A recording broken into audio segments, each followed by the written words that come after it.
Entertainment की धमाकेदार प्रस्तुति।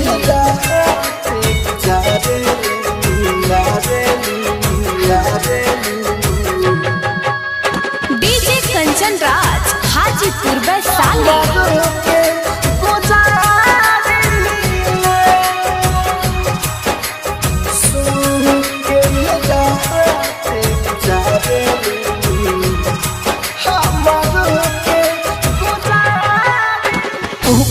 जनबू दिल के दर्द मुका रोजे मारिले तू कह जनबू दिल के दर्द मुका रोजे मारिले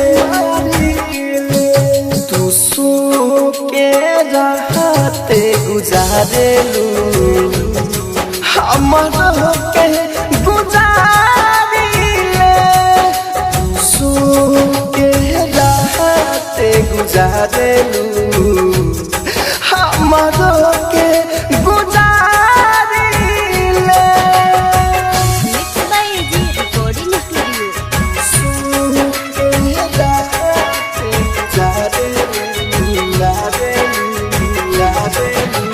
डीजे कंचन राज हाजीपुर वैशाली। हमरो के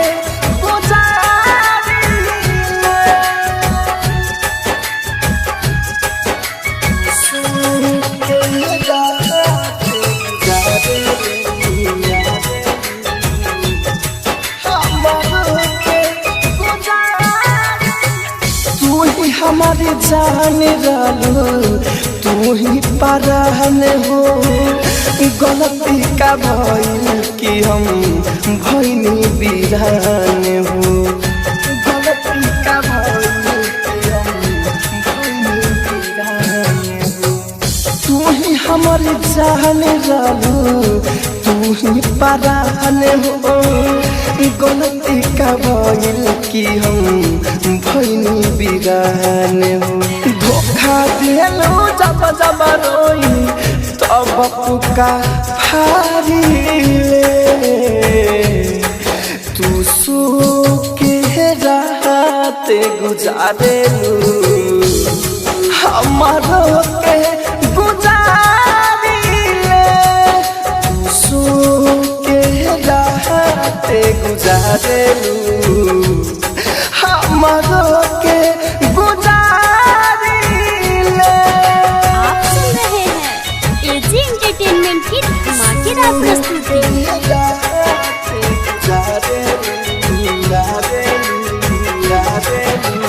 डीजे कंचन राज हाजीपुर वैशाली।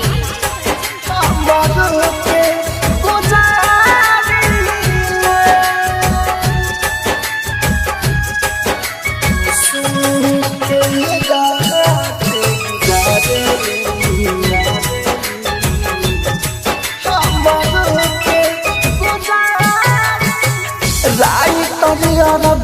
चंदन राफल राजधानी हो पहले तो रहती रही हमारे दीवानी हो पहले तो रहती रही हमारे दीवानी हो राय तरी अरबिया जाने राहुल राजधानी हो पहले तो रहती रही हमारे दीवानी हो भूल न पाए कतना भुलाई ना दिल से उतारिले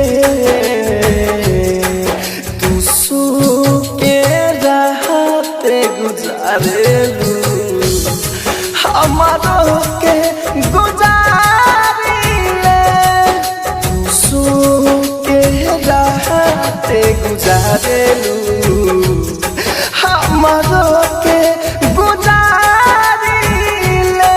mix by AG recording studio Roshanpur Sapaha.